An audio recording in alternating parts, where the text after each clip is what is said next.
Hello, my friends, and welcome back to the Take a Deep Breath Breathcast podcast, the podcast with the biggest amount of breath information out there on the internet.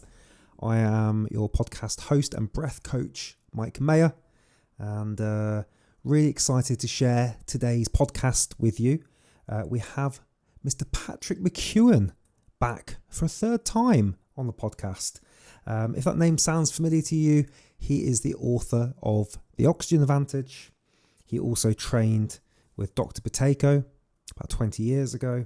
And he's got a new book out. He's got a new book out called Atomic Focus, which is what we're going to get into in today's conversation. So just before we go any further, I've just come back from a kind of a week with Patrick. I'm very proud to say that I've become a master instructor in the Oxygen Advantage. So for those that don't know, the Oxygen Advantage is a protocol built on Buteyko.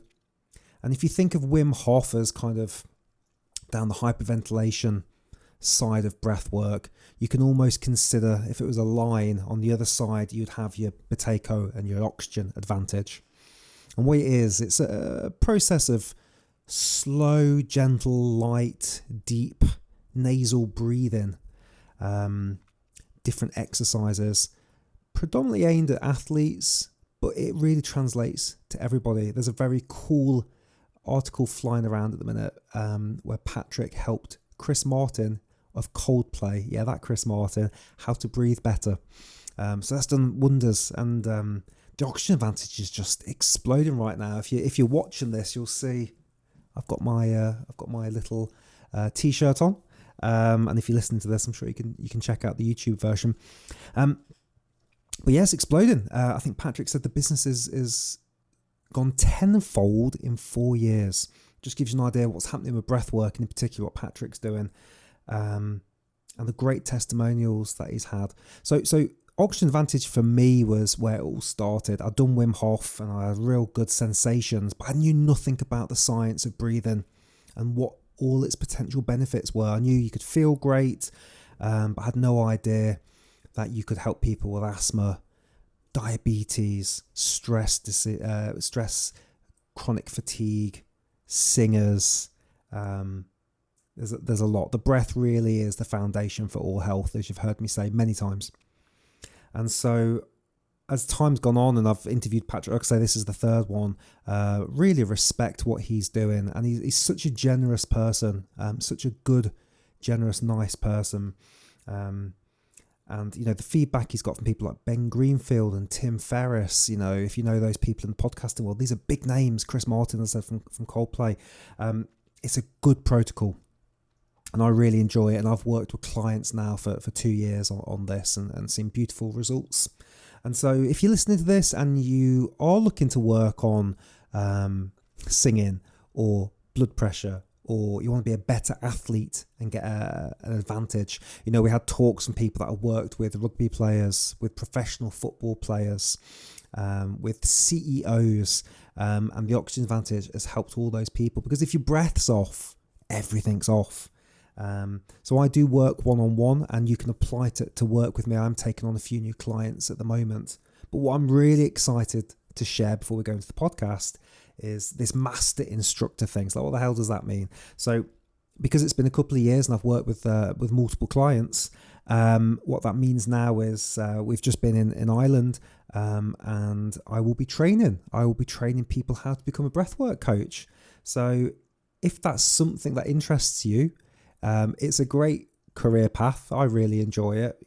You might want to add it as a supplementary learning onto your current modalities. So if you're a PT, yoga instructor, physical therapist, fill in the blank, you work with a football team already, brilliant. And if you're looking to get into the game, the breath game, I think this is a really good brand to work with, because it's really supportive. There's a lot of science. There's years of trust and expertise in this, and it's a good protocol. It's a good community. It's a good community of instructors as well. There's Facebook communities. So we will be training on Zoom. So if you're anywhere in the world and you're thinking, that sounds like an interesting thing to me, you can contact me and we can work that out. And if you're in the UK or can get to the UK, we are going to run a series of dates next year, 2023. So it depends. I learned on Zoom. So during the pandemic, I would jump on Zoom. I would watch Patrick talk. I'd ask him questions in the Zoom chat, and then I would jump on a different Zoom with my coach at the time, Gray Course, who's been on this podcast a couple of times. Hello to Gray. And I would then go, oh, Patrick just said this about dissociation curve. What does he really mean? And we would pick through the detail, and then I would go through my case studies, and it was really helpful doing it that way. So I had that one-on-one approach, but also I could watch Patrick's stuff, and you get access to everything as well. So you get access to a portal. You will also have lifetime access to updated videos. You can always jump back on Zoom with Patrick, and he's training, I think, every 2 months, something like that. And I'll be forming a little mini community of my instructors as well. So want to work with me one-on-one, you can do that. If you want to work with me to become a breathwork coach in a field which I love, and it's an exploding field. That's the last thing I'll say. There's rumours of James Nestor, author of Breath, having a Netflix documentary out next year. We'll see if that comes to pass. That'd be exciting. Wim Hof's got a movie coming out with, I forget the guy's name now, not the guy that played Voldemort, but his brother. What's his name? Anyway, it'll come to me in a sec. So there's a Wim Hof movie coming out. So breathwork is exploding. And over the next 5 years, let's watch this video back and see if there's a Gary V prediction here. It's going to be huge. It's going to be in leisure centres. It's going to be everywhere. At the minute, it's yoga.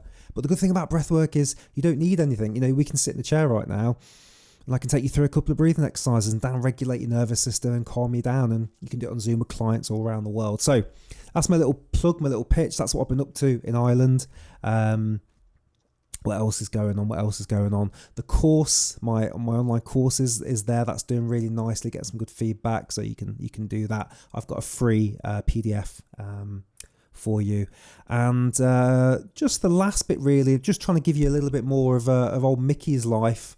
That's me talking third person like a weirdo, but I'm sitting by myself in a room talking to a camera, so you'll forgive me. I've got a one-day breathwork event coming up in London, which I'm really excited about. The company's called Airheads. It's me and Tom Granger. Tom Granger is the author of Draw Breath and has been on this podcast before. And Airheads is really exciting. So it's taking things like what I've learned from the Oxygen Advantage, Botayko, from all of my 50-plus podcasts. Tom's interviewed some fantastic world-class experts as well. And we're really trying to give people a flavour of what breathwork really has to offer. I heard Huberman, Dr. Andrew Huberman, talking about this the other day. It's giving people a really good overview of breathwork, because there are different scales, and it's very confusing to some people as well, because it's like, well, Wim Hof uses his mouth, and Patrick McKeown says you should never use your mouth, you should use your nose. And there's some people talking about conscious connected breathing, and there's this thing about rebirthing, and somebody saying they had LSD states with breathing. Other people are doing it to improve their athletic performance, and there's something called coherence breathing. It's so much.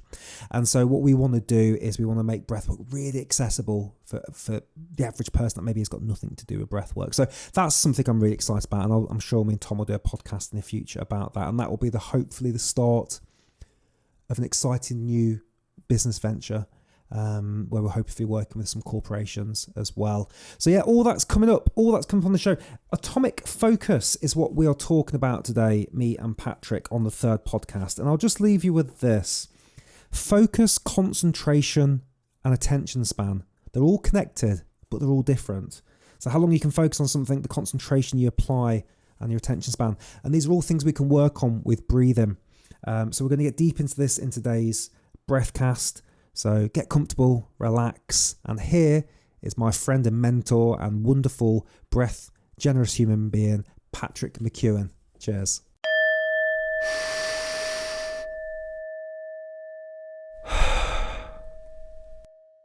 Welcome back, round 3 on Take a Deep Breath. Thank you so much for coming back again. Just quickly, how's it going?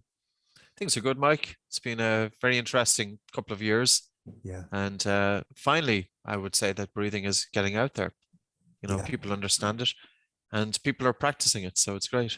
Yeah, no, it even in the time since we've been speaking back right at the start of the pandemic, it just feels like it's snowballing. And there's even a rumor of James Nestor doing a Netflix breath series. I don't know if you've heard about this. No, so Yeah. this is news to me. Yeah. Yeah, I just had an email from James there last week, so he's keeping that a good secret. So Yeah. yeah, So that'd be so exciting. hopefully he includes a few of us. That'll be Yeah. always good. Yeah, yeah, no, definitely. I think it's still early days from what I've gathered, from what I've heard him talk about in other podcasts. But Wow, yeah, that'd be very exciting. So great stuff. we're here to talk about your new book, Atomic Focus. Thank you for sending a copy through to me. I really enjoyed this. I found it really accessible. It was a fairly light read, but a powerful read at the same time. And I'm just keen to understand, first of all, mate, why did you write this? What was the reasoning behind it? I suppose I've got a personal agenda there because when I was in school and going into high school, secondary school, and university, my concentration was very poor. And in primary school, I was pretty bright. I was very close to the top of the class. In secondary school, I went from the well up there to very close to the bottom of the class. Mm. And at 14 years of age, I left school altogether, never to go back. And I left school with a sheer sense of frustration that I just couldn't fit in with academia. I was the kid in class that was falling asleep, and I was the child in class that was looking at the teacher, but not necessarily registering what they were saying because my attention was stuck in my head. And I had no idea, and when you're a kid in that situation as well, you're thinking, well, am I more stupid than my peers because I can't seem to get things as quick as they can? Mm. And you don't quite know what's going on. And so I left school at 14, and just as life gives you a twist, I ended up going back at the age of 15. Now, I left school at 14 to be a shop manager. So I was working part-time in a shop, supermarket, from the age of 11. Now, this is back in 1985 and 1986 and 1987. So you could work back then as a young kid. And yeah, so I went back to school at age 15, and I was pretty driven. I wanted to get into a university. And the only one university I wanted to get into was one called Trinity College in Dublin. And I worked towards that. And I got into Trinity College and I got my degree. But Mike, it took a lot of work. Now, it's not an exaggeration to say that my teenage years were reduced to studying. And you can imagine any individual, this is not just a student in school, but any individual who has to use their mind, they are going to be held back if they have poor sleep, if they have dysfunctional breathing, and if they are stuck in their heads. And all three of those applied to me. So, and education has really let us down here because education is not delving into how to improve concentration or how to improve resilience or even how to deal with stress. But in order for us to achieve a good education, we need to have the capacity to concentrate and we need to have a good attention span. Now, what is concentration other than holding your attention on one thing? And your attention span is the length of time that you can hold your attention on one thing. But when your physiology is in this increased stress response, when the body and mind is in that stress response, all the brain wants to do is get you out of the situation or withdraw. Mm. So you're not necessarily, it's not an environment that's conducive to learning. Mm-hmm. And it's not an environment that's conducive to excelling. So the whole education system, yeah, I went through it and it could have been a lot easier. Got into the corporate world and was in the corporate world, had employees and didn't like it. Absolutely. I'll say it's an understatement that I didn't like it. I absolutely hated it. And it's not necessarily the corporate agenda. Yes. But it was my physiology that I wasn't built for coping with the demands and the targets and the constant control by IT. So my physiology wasn't in a good state. And I remember going in of a Monday morning, hating it, absolutely hating going in there. And I remember even back then, I was having a conversation with my uncle in Canada. And I said that I have to find a job that I would absolutely love to do. And he said almost that it's pretty much impossible. And these were the words to a young 20-year-old or 22 or 23-year-old. But I was just lucky. Life directed me in that space and I came across breathing and that was it. So there's always a silver lining, Yeah. But can you think of the hundreds of thousands of children and students in universities, people going into the corporate world, people in sports, people in military, they are not being trained how to be resilient and how to change their states. So that's what atomic focus is. And you think things were bad back in the 1980s when I was in school. It's a totally different ball game now because of information technology and children looking into the devices. So their mind is even more distracted because you have got these big multinational platforms that are doing nothing, only working to consume the attention of the users. And, you know, it's not just about success. It's not just about reaching your full potential, but it's really about your quality of life. Because I remember back in 2010 to 2013, I was given courses on mindfulness and functional breathing. And about 3,000 people attended in Ireland because Ireland was poor. It wasn't in a good place economically. It was a pretty significant economic crash. And 3,000 people attended, but about 90 to 95% of those were females. Mm-hmm. Men weren't attending. Mm-hmm. And out of that, the oxygen advantage was born, because the oxygen advantage was a means of bringing breathing techniques into high performance, because it was aimed, and the language was aimed at the more male audience. Now we have a better balance. We have 50-50, say male, female. But originally, oxygen advantage was very male driven. It might have been 80% male. And Atomic Focus is a book that I wanted to give people the tools that I've used personally over the last 25 years. And that's simply it, you know. And I wanted to create a book. I didn't want to go down the publisher route. I wanted to have full control over it myself. So I made the font as big as I could without overdoing it. Mm-hmm. I made the language as simple as possible. I put in illustrations where I could, full color illustrations. I wanted to write a book that was specifically aimed at the reader with poor concentration and poor attention span. Mm-hmm. And there's no point in giving them a 190,000 word book such as The Breathing Cure or anything like that, because you cannot absorb information when your attention is stuck in your head.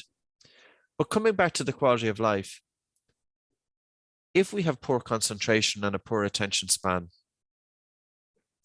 our mind is in incessant thinking mode, and we are literally stuck in our head. Mm-hmm. And it's not just a recipe for not achieving our full potential, but it's a recipe for high stress, for high anxiety. And it's a recipe for just for unhappiness. And, you know, this is borne out by a study by Killingworth and Gilbert, that they looked at individuals, 5,000 individuals, and they asked individuals via an app called trackyourhappiness.org, are you doing something but thinking about something else? In other words, when you're doing something, where is your attention? And they found that the human mind has wandered a lot, but they found that the minds which wandered the most were least happy. Mm. But this all bears fruit, because if you were to look and to analyze the percentage of thoughts that's devoted, if we were to look at an individual thinking throughout the day and they're lost in thought, and they're not even lost in thought, they are drowning in thought, that probably 90 to 95% of those thoughts are unproductive, repetitive, self-critical. And it's almost that our mind is here to sabotage our performance. So the individual who excels is not necessarily based on their academic achievement, but the individual who excels in life is based on that individual's capacity to have some degree of control over their thinking. And the mind is the filter through which we experience all of life's experiences. And even a simple thing as going to a restaurant. You could go to a Michelin star restaurant. There's a plate of food put in front of you. And in order to really appreciate that plate of food, you have to see it with your full attention, your sight looking at the food. You have to smell it with your full attention, smelling that food. You have to taste it, not just the first mouthful, but to have your attention on actually doing what you are doing for the duration of the consumption of the food. You have to feel it, to touch it. But if we go into a Michelin star restaurant and we're drowning in thought, as I was, and our attention is fully stuck in our head, we're not going to see the food in front of us. We get a glimpse of the food, but our attention isn't on the food because our attention is stuck in the head. We're not going to taste the food. We taste the first mouthful. We might even take a photograph of it to preserve it for a future enjoyment or just to send it out to other people that here we are, I'm a great person, I'm here in a Michelin star restaurant, look at the food that's in front of me, for social media. Yeah. In other words, that our attention is not even there where it should be, because we are thinking of the future. We're not tasting it, we're not smelling it, we're not feeling it, we're not seeing it. And that's just an example of a beautiful piece of food. So we miss out on life when we are stuck in our head. And, you know, it's quite amazing that something so simple has not been taught in school. And I was drowning in thought, but how many people are drowning in thought? And this has been going on for hundreds and thousands of years, because the whole essence of spirituality was to help to bring a stillness to the human mind. So this has been a problem going back 2, 3, 4,000 years. And it's still a problem. Yeah. You know, and this is where education should come in. Education should not just be to give people the ability to think, but it should give people the ability to have control over what they are thinking, to be able to direct their attention, and also to understand how to change states.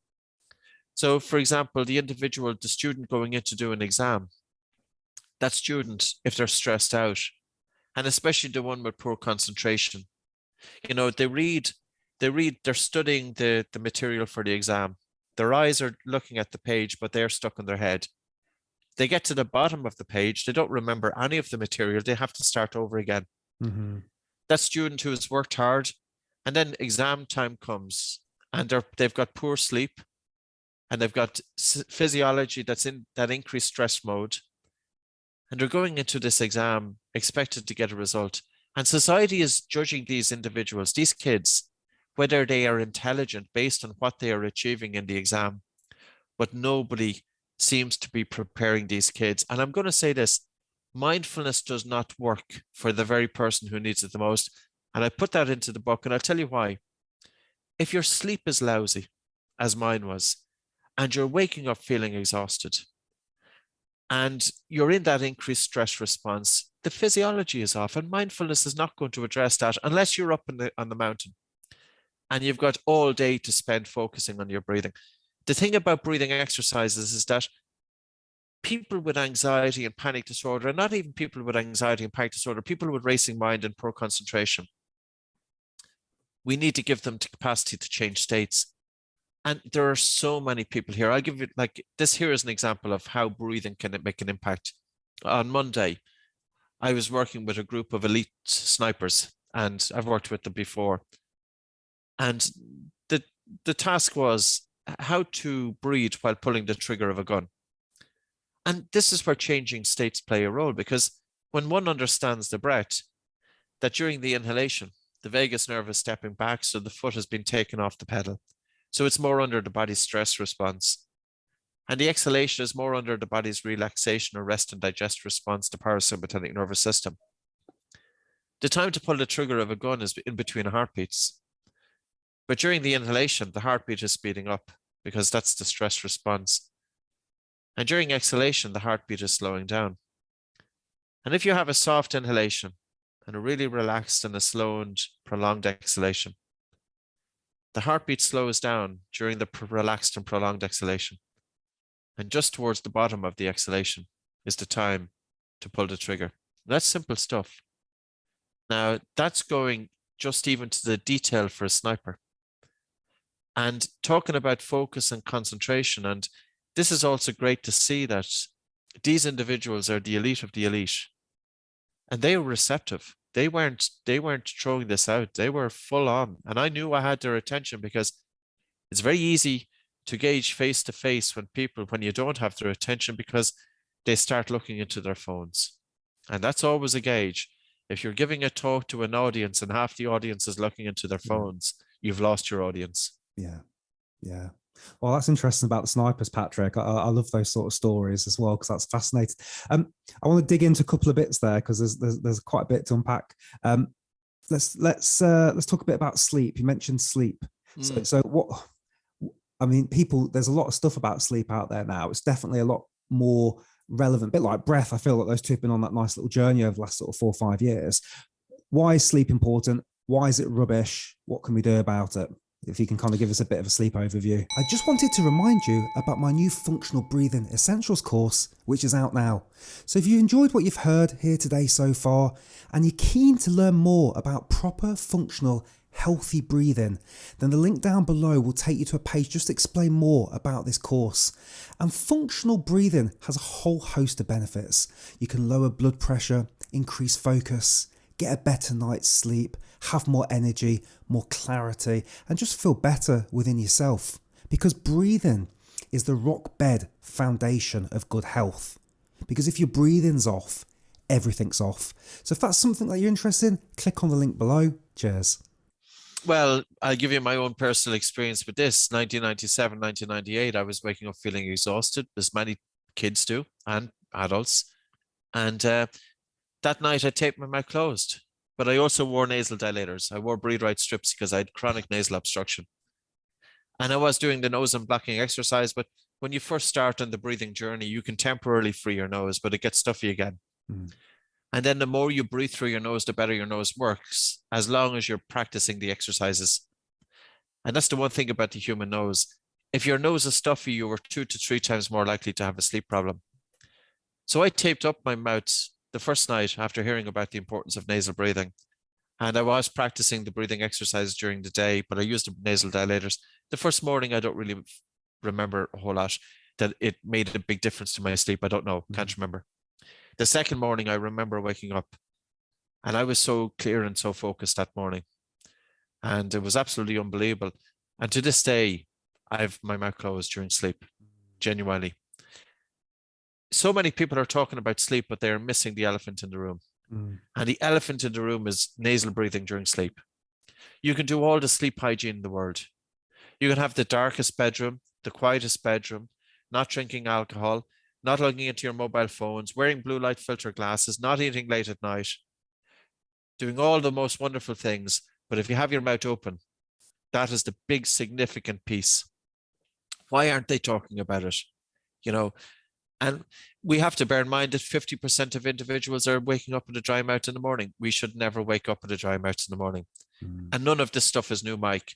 You know, there was a paper that was published back in 1907 or 1909 in a journal called Dental Cosmos, which was a dental journal that was around at the time. And the reader, I think it was a guy called De Jong or De Long, but he spoke about children who were sleepy. And he said these kids are not attentive in school, their face is dull and expressionless, and the teachers are accusing these kids of not paying attention.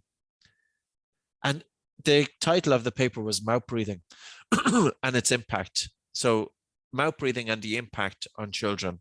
And it brings in malocclusions, which is overcrowding of teeth, poor sleep, poor attention. But 113 years later, we're still talking about the same thing. So sleep a number of aspects in sleep. One is insomnia, and insomnia could be difficulty falling asleep, or you wake up after a few hours of sleep. And insomnia is impacted by overstimulation. Now, when before in time in history have we been so overstimulated as now? Now we are overstimulated. There's so much information coming at us, and even people just even answering emails. Like, there are days that I can just sit down and answer emails and I get nothing done. Yeah. And how many people are going through that? Because if your day is spent answering emails, you're absolutely getting nothing done. It's a waste of time. So can you imagine how overstimulated people are? And if we can't downregulate last thing at night, because in order to go asleep, you need to be in that state of relaxation, that rest and digest state. So it's very important to downregulate. And we practice breathe light, whereby we're really softening the speed of the breath in, or relaxed and slow and gentle exhalation, to take less air into the body, but also to slow down the exhalation, because when you slow down the exhalation, you activate the body's relaxation response. And conversely, if you have a fast exhalation, it's a stressor. So you don't want to be doing fast breathing prior to sleep, because that's a stressor. You want to be taking really soft breath in and a relaxed and slow, gentle breath out. So to downregulate, you experience watery saliva in the mouth. You experience that you're getting sleepier, and that's conducive then to falling asleep easier. And of course, the mouth is closed. Now, you could wake up after 4 or 5 hours of sleep, and this is the most challenging time because you're after having 4 or 5 hours of sleep, and you're waking up, you're arousing from sleep, but you're not awake enough to get up, but you're not tired enough to go back to sleep. It's almost that you're in limbo. And then, of course, the mind starts racing, and the mind is racing because you know you have to get up at 7 o'clock in the morning or 6 o'clock in the morning. And you know, if you don't fall back asleep, you're going to be absolutely exhausted when you get up. So this is a time also for connecting with your breathing. Instead of worrying and being angst about the fact that you're lying there half asleep and half awake, that you have your attention on your breath. And again, you're looking to down regulate, really slowing down the exhalation. But then we have to ask one question. Why did we wake up in the first instance? Why did we wake up at 2 o'clock in the morning or 3 o'clock in the morning? And it could be overstimulation of the mind, but overstimulation of the mind in connection with faster breathing pattern. And it's how we breathe during the day that will influence how we breathe during sleep. And if we are breathing fast and upper chest during the day, and I'm not talking about having a panic attack, I'm just saying that the respiratory rate is a little bit faster than what it should be. Breathing is a little bit more upper chest than it should be. Might be accompanied with irregular breathing. That breathing pattern is putting us into an increased sympathetic state, increased stress response. And when we're asleep and we're breathing fast, the brain is here to protect the body, and the brain is interpreting that the body is under threat, and the brain is going to arouse you out of deep sleep.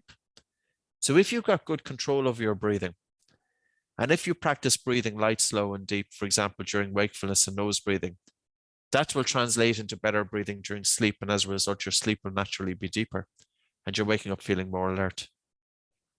And then snoring. So there's two types of snoring. There's snoring through the mouth, which goes a bit like this. And there's snoring through the nose, which goes a little bit like this. So snoring through the mouth stops once you get the mouth closed. And that's why we use the tape. We get the mouth closed, so that stops mouth snoring straight away. And mouth snoring is problematic because it also traumatizes the upper airways.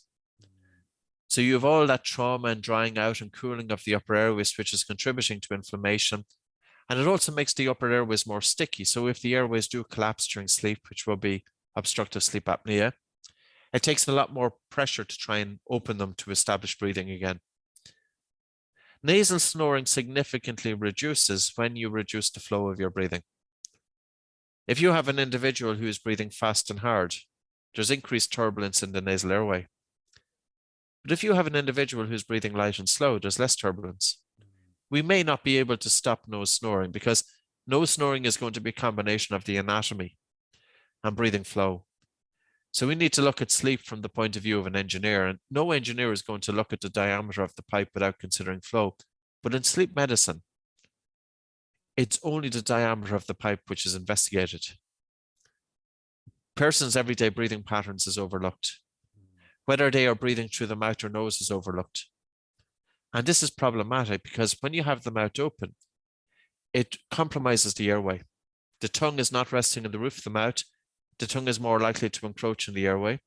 And the diameter of the airway, and I'm talking about the space at the back of the nose, the nasopharynx, the space at the back of the mouth, the oropharynx, and the throat itself. And the upper airway is collapsible. It's not a rigid structure. So one should think of it probably as a paper tube. Now, it's of course a little bit more rigid than the paper tube, and there is a group of muscles there in the throat which are designed to maintain that open airway. But those muscles don't always work effectively, especially if your breathing is off, because the muscles in the throat are linked with your diaphragm. So there's a mechanical link between the diaphragm breathing muscle and the upper airway dilator muscles in the throat. But if you're breathing mouth, you typically have reduced recruitment of the diaphragm, which in turn reduces lung volume. And with a reduction of lung volume, the throat is more liable to collapse. So mouth breathing with the jaw, the mandible hanging down, encroaches the airway. The tongue encroaches the airway. Mouth breathing is traumatic to the upper airway, which narrows the airway. All of these things increase the risk of sleep disorder breathing in such as obstructive sleep apnea. And then you've got the negative pressure created during breathing, which in turn is going to influence the pressure in the throat to contribute to collapse. And then you've got the biomechanics. Now, so with breathing, we have to look at breathing during sleep as influenced by breathing during the day. And these are not my words, you know. Dr. Christian Guilleminault was speaking about this for the last 5 or 6 years of his life, and he passed on in 2019. He's a Stanford-based medical doctor who coined the phrase obstructive sleep apnea. He also developed the main measurement of apnea severity called the apnea-hypopnea index. And he spoke about the critical importance of restoring nasal breathing. Now, if you read any books that are out there on sleep at the moment, how many of them are delving into breathing through the nose during sleep? I haven't seen it. No, you know, and it's unfortunate. And so these are very, very simple things that people would say. And I would say this: the hierarchy of needs that we as human beings need in today's modern society. And this is based on Maslow's hierarchy of needs back in the day, which is a motivational pyramid. We don't need food, clothing, and shelter. Fortunately, for most of us, we have it. But what we don't have is we don't have deep sleep. We don't have functional breathing. We don't have breath aware, body aware, mind aware. And how can we achieve our full potential if our sleep is off, if our breathing is off, and if we're stuck in our head? So we need to revise the hierarchy of needs for the modern individual. And the foundation is sleep, because I will say it time and time again. And I'll also say this: if we were to look at the incidence of dysfunctional breathing in the anxiety population and the panic disorder population, it's as high as 75%. These individuals are going to their psychotherapist, they're going to their counselors, they're going to their psychologist, they're going to their psychiatrist, they're going to their medical doctor. They're going in with dysfunctional breathing patterns. Their breathing is typically a little bit faster, a little bit harder, a little bit upper chest, and irregular breathing. This pattern of breathing is feeding into their anxiety continuously. Continuously. And these people are tired.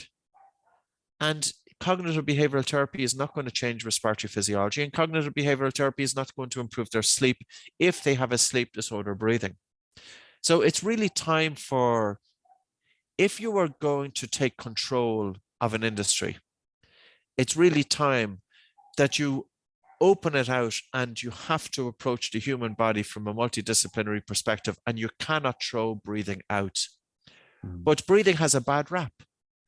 And it has a bad rap because for decades, all we were hearing was, take this full big breath.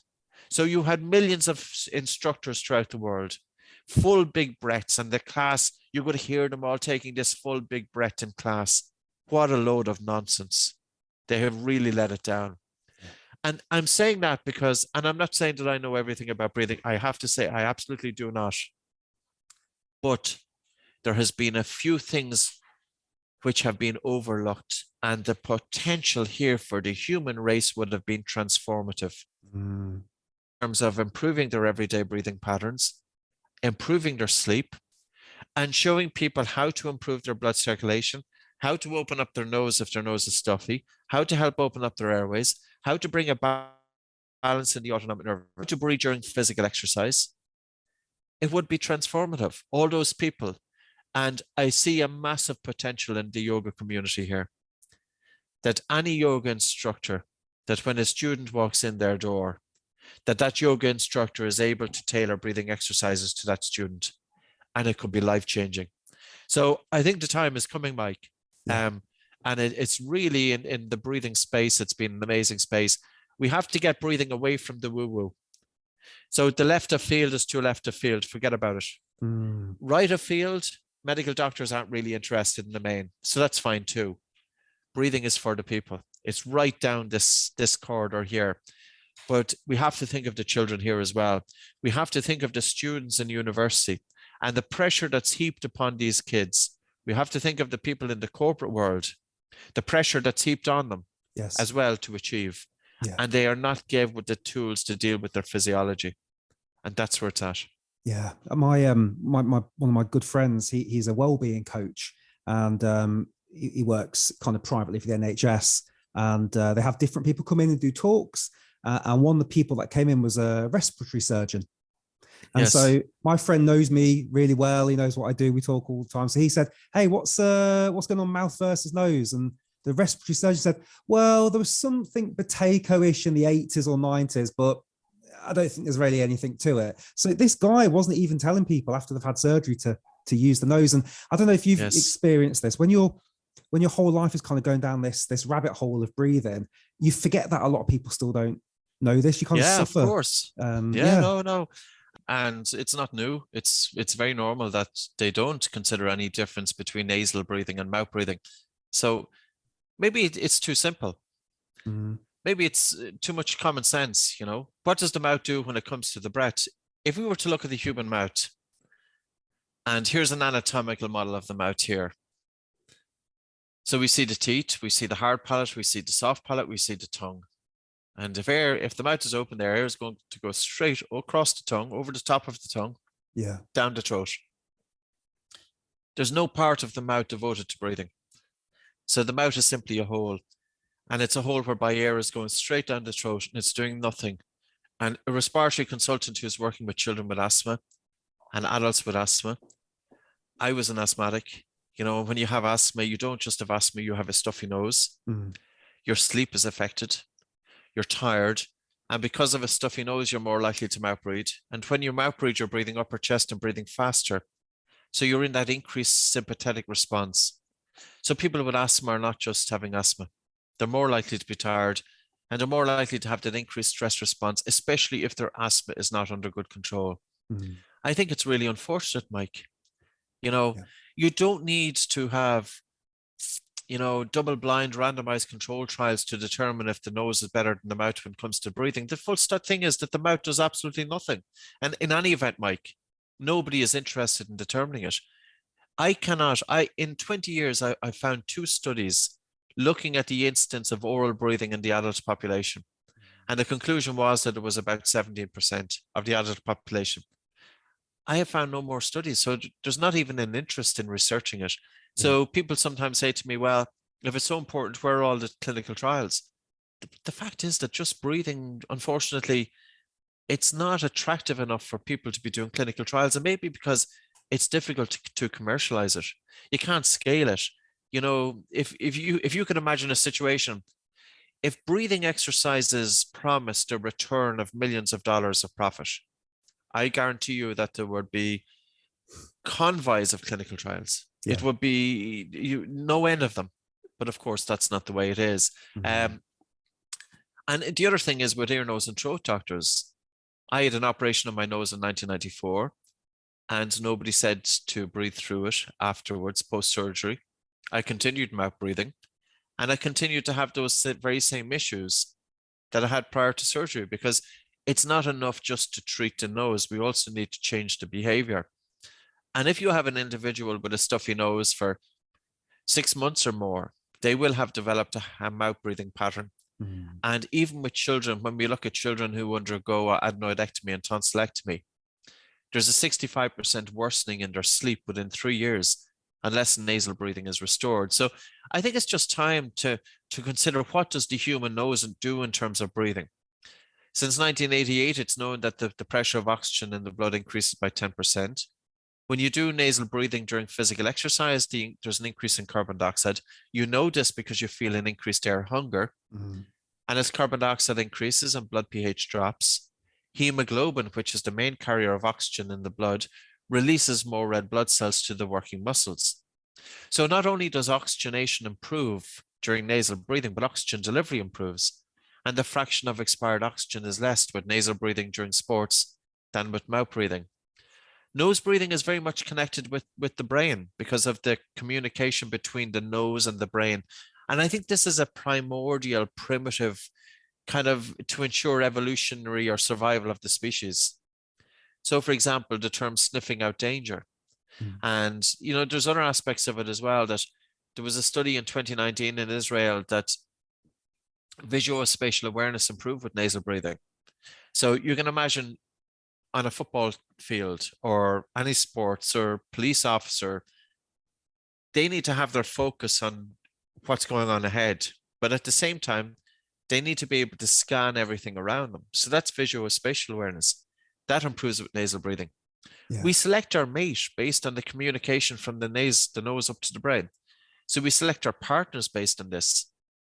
Our food. So the basic functions of nasal breathing are still there, and that's why it's so unfortunate that when a doctor says there's no difference whether you breathe through your nose or through your mouth, well, it would be very interesting for that medical doctor to plug his nose for a month. Yeah. And then he will see if there's a difference between nasal breathing and mouth breathing. Yeah. Yeah, I think you're right. The thing that James Nestor did. What, in your experience, I know, because obviously you'll tend to get the people that come to you that have problems, but I don't know if you know any numbers around of the general population, what percentage has some form of dysfunctional breathing, be it loud, fast?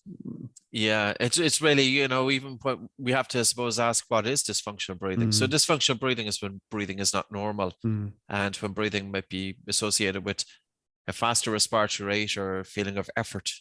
So our breathing should never feel effortful. It shouldn't be accompanied with breathlessness or dyspnea. A Cochrane review back in 2013 said it was about 9.5% of the population in general, but I think it's much higher than that. It really depends on how do you quantify dysfunctional breathing. Now, if we look at Kyle Kiesel's paper, and he looked at 51 individuals, a convenient sample of 51 people, and he looked at their breathing from a biochemical and biomechanical and psychophysiological point of view. I actually think only five of them out of the 51 had normal breathing. Now, and I think 12 people failed all three dimensions of breathing, the test. So that would be in around 25%. I think 25% is a real figure of the general population. Now, then when we look at the population with lower back pain, it's 50%. And if you look at the population with anxiety and panic disorder, it's as high as 75%. And then if we were to look at female breathing, because female breathing is different because of the monthly cycle, and post-ovulation mid-luteal phase, there's an increase in progesterone, which is a respiratory stimulant. So a female may have reasonably good breathing in the early part of the monthly cycle, but dysfunctional breathing, and associated with that is the symptoms with that mid-luteal phase. So for a female, it can differ. So it depends on, assessing breathing patterns in the female, one needs to take into account fluctuations in hormones. Yeah. And then post-menopause, of course, sleep disorder breathing increases in the female 200 to 300%. The asthma population, the literature says it's 30%. I think it's much, much higher.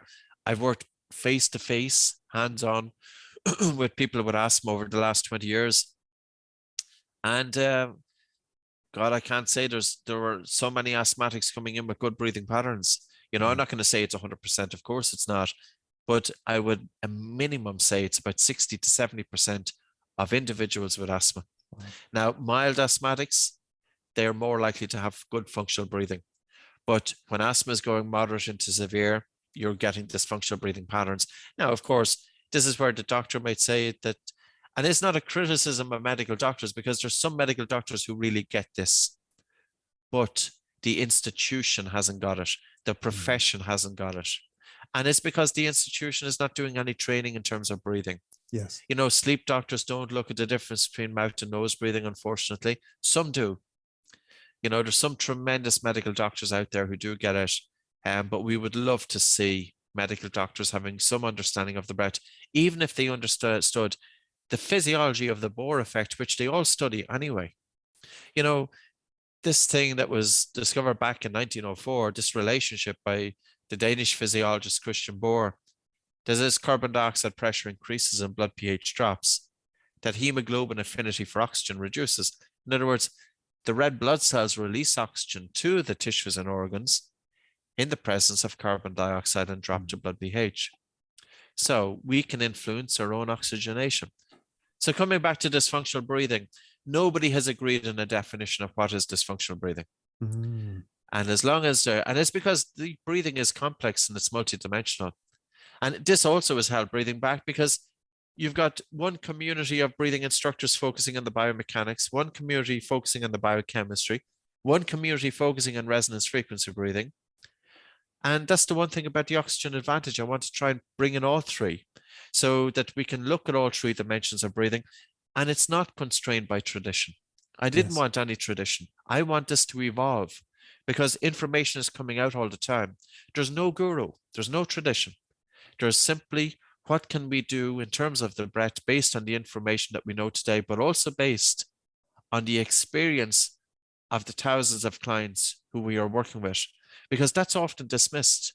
You know, it's seen as anecdotal evidence. The 7 or 8,000, it would be much more, but say, I don't know exactly how many clients, but out of that, I would say, God, maybe 3,000-4,000 with asthma, just from a health perspective. And I've seen the results over and over again. And yet people will ask, where's the randomized controlled trials? Yes, there's about 20 on the Buteyko method. Not all of the trials are perfect. But overall, when you look at the bigger picture here, you know, you have to ask, why aren't people with asthma? Why aren't people with sleep disorder breathing? Why aren't people with anxiety and panic disorder? Why aren't children with attention deficit hyperactivity disorder? But even just a child who has difficulty concentrating in school, the corporate worker who is not able to, you know, that they're uncomfortable in their workplace. Why don't they know about this? Yeah. But it's happening. It's coming. It is coming, isn't it? Yeah.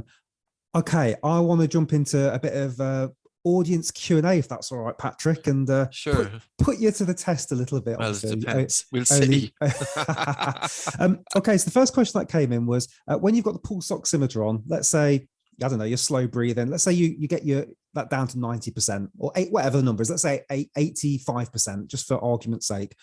What is the gap? So let's say it's 85%. What's the other 15%? Is it nothing? Is it carbon dioxide? Or is it something else? Or is yeah. So basically, well, what is pulse oximeter reading? It's reading the fraction of your hemoglobin occupied by oxygen. So hemoglobin is a protein within the red blood cell, and 98.5% of oxygen is carried bound by hemoglobin. So whenever we do breath holds, we can drop the blood oxygen saturation. And it's a good question. We know that we can drop the blood oxygen saturation because we see it on the pulse oximeter.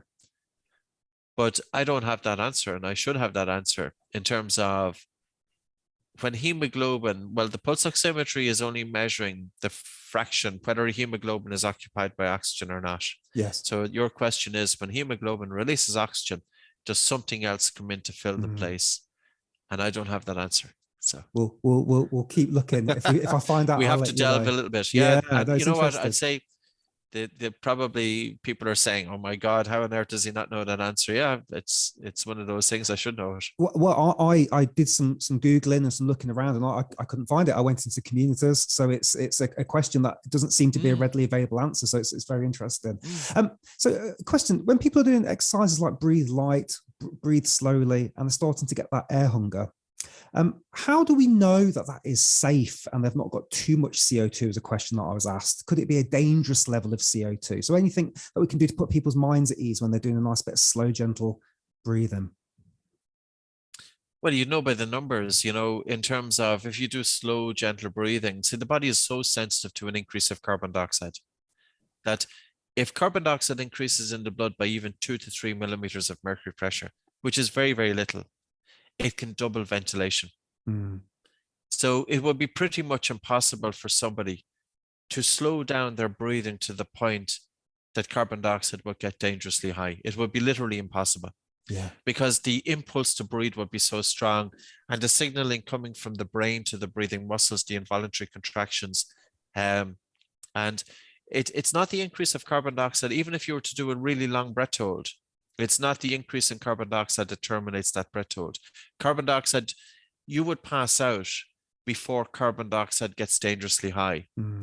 And you have to resume breathing anyway. And this was the work by Michael Parks. So he looked at what actually causes you to stop breathing. What actually causes you to resume breathing? So say, for example, you take a breath in and out through your nose, you pinch your nose and you're holding your breath. And you're holding your breath for as long as possible. At some point, you just have to resume breathing. What drives that? So he said it's not carbon dioxide increase and it's not oxygen drop, but it's the discomfort signals coming from the diaphragm to the brain that influence that.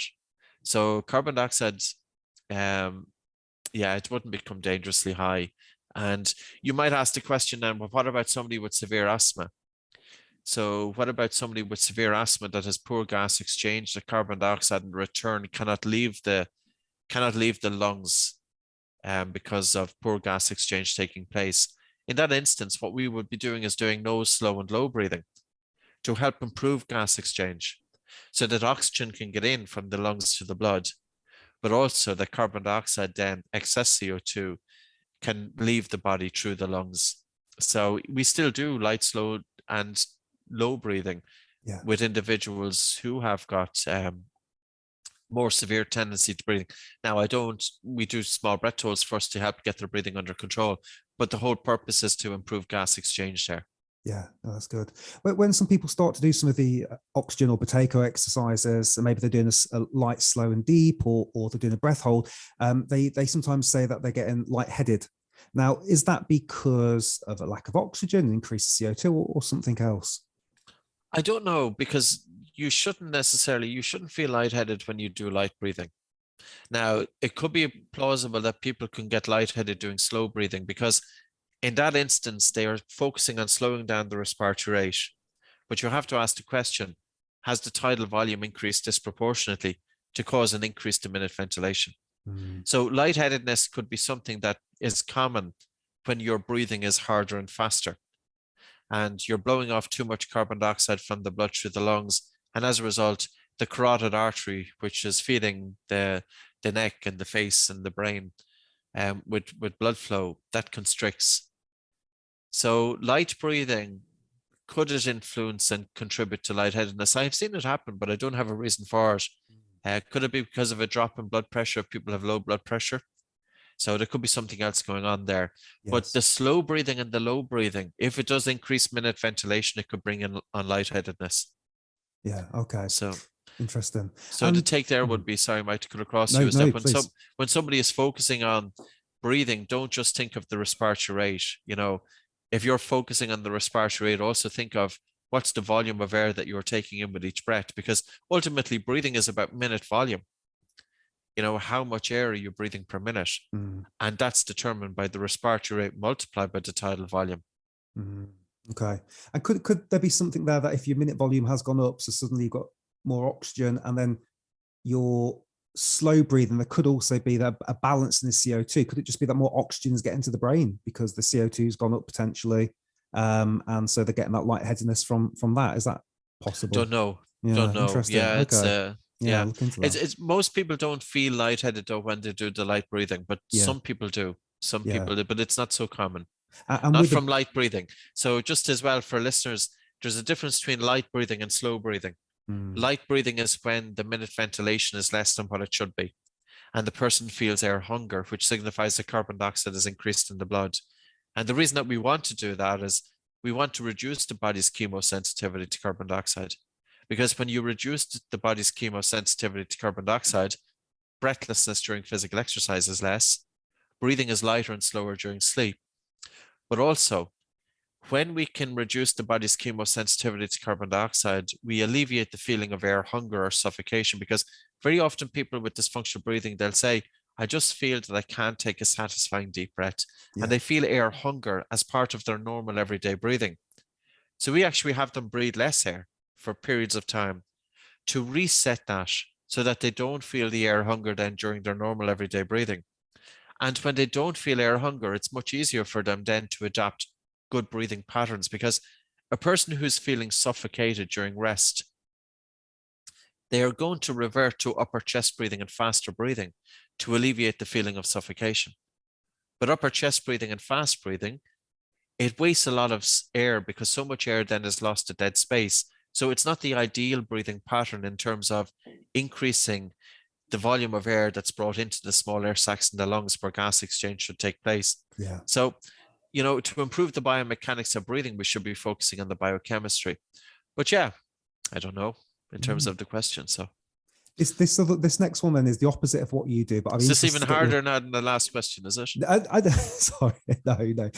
It's more around, so you talk about chemosensitivity. Have you got any examples of seeing how quickly could somebody do damage to their chemosensitivity? Let's just say that I've got a bolt score of 30 seconds. What would it take for that to get down into the 20s or the 15s? Have you got any kind of experience? Days. Really? It could be that quick. Could be days, yeah. That's like breathing is very powerful, Mike. You know, over the years, I've met people as a result of hyperventilation exercises. But say, for example, hyperventilation is acute hyperventilation where an individual might be practicing they could be doing it, say, for half an hour or an hour, and they're hyperventilating. Yeah. But if they're doing the exercise fine, but it's very important that their breathing should go back to normal after the exercise. If they had an idea that it's actually useful to be breathing like this throughout the day, what will happen is they're driving up blood pH, but the body doesn't want to have blood too alkaline. And in this instance, the body wants to bring the pH back to normal, to homeostasis of 7.365. If the individual continues over breathing, the kidneys will dump bicarbonate to normalize blood pH. But the problem then is that chronic hyperventilation. So chronic hyperventilation, an individual with an increased chemosensitivity to carbon dioxide, they have a reduced buffering capacity. So basically, their kidneys have dumped bicarbonate, and their body has got used then to typically lower blood carbon dioxide. Now, it's not such a black and white field, though. Like, if you look at individuals who have the symptoms of chronic hyperventilation syndrome, they don't always have low CO2. What seems to be one of the cases is if you were to ask these individuals to hyperventilate for between 1 to 3 minutes, the individuals with poorer breathing, during the hyperventilation, of course, everybody's carbon dioxide is going to drop because hyperventilation is going to get rid of carbon dioxide from the blood through the lungs. But the individuals with poorer breathing, it will take them much longer for their carbon dioxide to accumulate back up to baseline. So that could be a better way of determining if an individual has hyperventilation syndrome, as opposed to the CO2 in their blood, as measured by, typically it's measured by end-tidal CO2. So increased chemosensitivity, if somebody has trauma, now typically you're talking about days, weeks, months, that an individual is breathing in excess of what they need to cause a lowering of CO2. And this then in turn is increasing the set point, or the chemosensitivity to carbon dioxide. But then again, you can reverse it, by breathing less and by slow breathing. And it's so common because if you think of Bernardi's papers, so he's an Italian cardiologist, and he's seen his own patients with chronic heart failure, that they had exercise intolerance. And he asked a question, he says, do they have exercise intolerance due to their chronic heart failure? In other words, his patients would be walking, but they would be getting overly breathless during their physical exercise. So he asked, is it the chronic heart failure which is causing them to be overly breathless, or do they have an increased chemosensitivity to carbon dioxide, which is causing them to be overly breathless? So he trained them how to breathe slow. And by breathing slow, he was able to reduce their chemosensitivity to carbon dioxide, and their exercise tolerance improved, irrespective of their chronic heart failure. And that's sometimes what we have to ask the question, why is this person feeling breathless? Because all too often it's easy to dismiss it and say that it's their asthma, or it's their whatever complaint they have, it's their anxiety, or it's their panic disorder, or it's hormonal changes. We can change that. Yeah, no, that's interesting. Hyperbolic oxygen chambers, you ever done one? You've been in one? I've never done them. No. I did one in London a couple of weeks ago. It's very interesting. I felt so switched on when I came out of it, because what they were saying was like, you're filling up all of the plasma with oxygen. So yes, but what the game changer for me, I guess it makes sense talking to you, we could get your thoughts, was about 40 minutes in, I did some strong breath holds. So my CO2 would have then gone up, and then suddenly I lit up, and I was like, is that just because of the Bohr effect and everything else? And all the oxygen was then able to freely get into all those places maybe it couldn't do before. I don't know if that makes sense. Yeah, it's always an interesting one. I haven't delved enough into it, but if you think of hyperbaric oxygen chambers in terms of oxygen is carried in the blood two ways. So 98.5% of oxygen is bound by hemoglobin. And normal blood oxygen saturation is between 95 to 99% in around. So with you going into this chamber, your hemoglobin is already almost fully saturated with oxygen. Yeah. But typically about 1.5% of our oxygen is dissolved in the plasma. So when you're going into the chamber, you are going to increase the SpO2, but you can only increase it marginally because you're already almost fully saturated. What you are going to increase, though, is the pressure of oxygen dissolved in the plasma. And this will automatically go then from the blood into the tissues by virtue of diffusion. Yeah. Yeah, very cool. What was very interesting though is when I spoke to the people after, I was like, because they've got a lot of sick patients going in there, a lot of people with cancer and all sorts of things. I said, and they didn't have any understanding of the Bohr effect or the oxygen dissociation curve. I was like, so, if you were to tell your patients when they leave here to breathe through their nose, that's only going to increase their healing. If they go out there and just hyperventilate, undoing a lot of those benefits. But yeah, it was a very, very interesting experience. And, it would be very interesting as well, just to test the Bohr effect inside the chamber, because the PO2, which is the entire pressure of oxygen in the blood, is going to influence and determine the SaO2, which is the saturation of hemoglobin with oxygen. So while you're in the chamber, the PO2 is increasing significantly, which in turn is increasing oxygen dissolved in the plasma. And it will bring up the SaO2 likely to 100%. But if you were to start doing light breathing while you're there, okay, you're going to be taking less air in, but it's a higher concentration of oxygen. Light breathing, you're increasing CO2. CO2 increases, causing a drop to blood pH. There's a right shift of deoxyhemoglobin dissociation curve. So hemoglobin is releasing more oxygen to the tissues. It would be very interesting to determine what's going on there. Yeah. Well, next time you're in London, let me know and I can hook you up with this company and they'll have you straight in for a session. Well, that would be cool. Yeah, very, very cool. Right, I'm conscious. Let's just do one more, if that's all right with you. Let's just see what the Facebook community asked. Is it possible to do too much altitude breathwork training and cause stress on the body? Yeah. Oh, for sure. And it's really, we have to be putting this out there, like not just altitude training in terms of long breath holds, but stressor exercises. So there's two ways to stress the human body. One is by doing hyperventilation, and the other is by doing long breath holds. You could have hyperventilation and long breath holds, so you have a combined stress response, or you could just have normal breathing and a long breath hold. So the stress response, like I've seen the individuals get shingles now as a result of this. I've put people into panic, anxiety. I put one guy into accident and emergency. Of course, I didn't do it willingly. Now, the individuals who were getting the shingles, it wasn't down to the oxygen advantage though, but it was down to a stressor breathing exercise involving hyperventilation and breath holding. So shingles is normally a complaint, and these were young guys. These were fit guys. I had three people. I'd also a guy, and one of our instructors, it's from Italy, Alessandro. I don't know if you know Alessandro, but he was working with one of his own patients. He's a psychologist, and a patient approached him. This patient went in online and did one session of hyperventilation breathing about 5 years ago, and he got facial spasms as a result of it. And the facial spasms continued for 5 years. And now with the breathe light exercise, which is helping to almost that it's reversing. So he's starting to make progress with it. So I would say we have to be very careful with stressor exercises. Have to be very careful. Number one is they're not suitable for everybody, especially if you're older, and also if you have dysfunctional breathing, which you can assess your dysfunctional breathing or at least get a good indicator by measuring your Bolt score. And that measurement is you take a normal breath in and out through your nose, you pinch your nose and hold. You time it in seconds until you feel the first definite desire to breathe and then to let go. Like if you have a Bolt score of 10 seconds, I wouldn't be asking anybody to do hyperventilation and long breath holds. We've been doing long breath holds for 20 years, even with children of 5 years of age.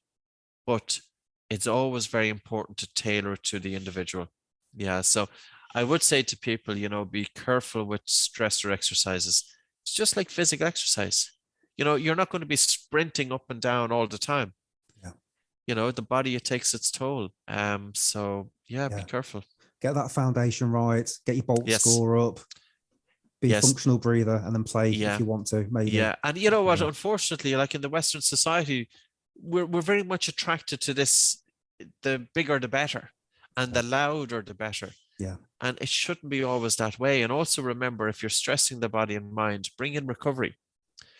So for example, if you are doing hyperventilation, and then you exhale and you hold your breath. Then do breathe light, which will help to normalize your blood CO2 and your blood pH, and also to bring that balance. And it can be good for the autonomic nervous system, of course. To stress the body and mind is good because it creates adaptations, but do it within your own capabilities and your limits. Yeah, brilliant. You remind me of Anders Olsen said that he was addicted to turbo mode. All the big stuff, and then he's obviously slowed it right down. Yes. Patrick, I appreciate your time. I know you're a busy man. This is a wonderful book. I found it really accessible. I've already recommended it to a few people, and much. I really like the bigger font as well. That's how I set my Kindle up. So it was just that, even that was made it easier to read and get into. So I'll link that down below if people, if they want to get a copy. I recommend that they do. Any last words before we end?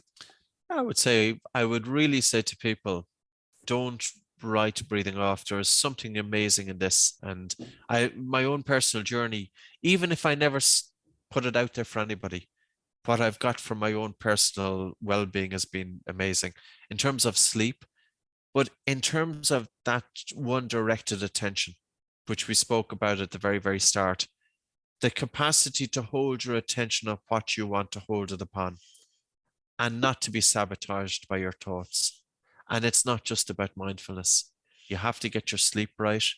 You have to get your physiology right to bring in some awareness. And this way we can achieve flow states.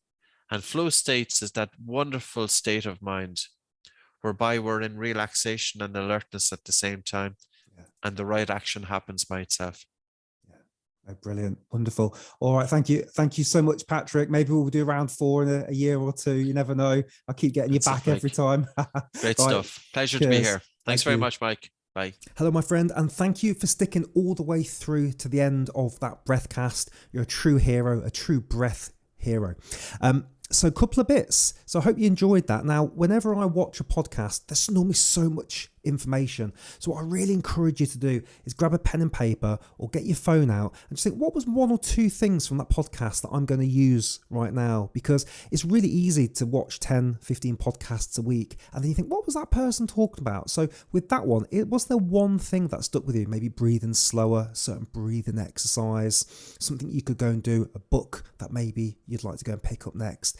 So just make that note, because that is how we make sustained, lasting change. And that's the whole point for me here, really, is you're investing your time and your attention, and I want you to get something back for that. So there's loads of knowledge, but maybe we just pick 1 or 2 things that we can implement, and that can make big radical change to our life. Now, whether you're listening to this or watching this, if you've enjoyed these free podcasts, I would love it if you could leave me a review on iTunes or on Spotify.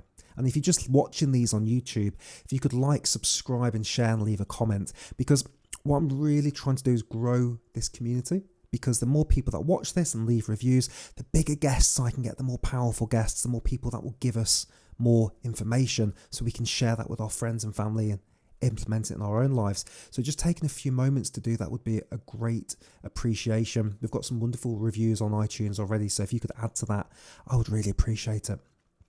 And then on top of that as well, I spoke during this podcast about my breath course, so I won't go through all that again now. But if you're looking to make change, sustained change in your life, that's what I'm all about here, is stickiness, they all sometimes call it. So remembering stuff, Tony Robbins is big on this, is how do I remember and implement and make changes?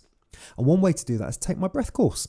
So it's free, 30-day money back guarantee. My heart and soul got poured into this. I've used stuff from the Oxygen Advantage and Potato and all my 50 plus podcasts to go, what is the key stuff that somebody newish to breathwork needs to know to make radical changes in their life? And that's in that course. So link is down below. There's a little discount code for you there as well, because you've come through Take a Deep Breath and the Breathcast. So check that out. And we're on Instagram. We're almost at 3,000 people. I'm going to be doing some morning breath work on there. So if you are interested in free live breathing with me and we can interact, then hop on over to Instagram, takeadeepbreath.co.uk. Okay, and finally, have you got your free breathing sheet yet? I put together 7 essential breathing exercises for a happier, healthier life. That's completely free. Just go down there, click that link. That'll be sent to you in your inbox straight away. It's all little links on there, so you can go to the breathing exercises. And it tells you the what, the why, and the how, because often we look at a breathing exercise and think, well, that's very good, but what's the point? So I've detailed it really clearly for you as to this breathing exercise does this, that breathing exercise does that. And you just know basically what to do when. So if you're trying to get to sleep or get more energy, all those wonderful things. Thank you for sticking all the way through to the end. Now, what do you do next? Giving you loads of stuff there. Well, maybe we need to breathe. So why don't you click on this link here? It's a beautiful breathing exercise. Relax us, calm us down. And you might be in the mood for another Breathcast because you're just hungry caterpillar for more breath information. So check this out here. And I will see you on one of these 2 videos next. Thank you so much. Cheers.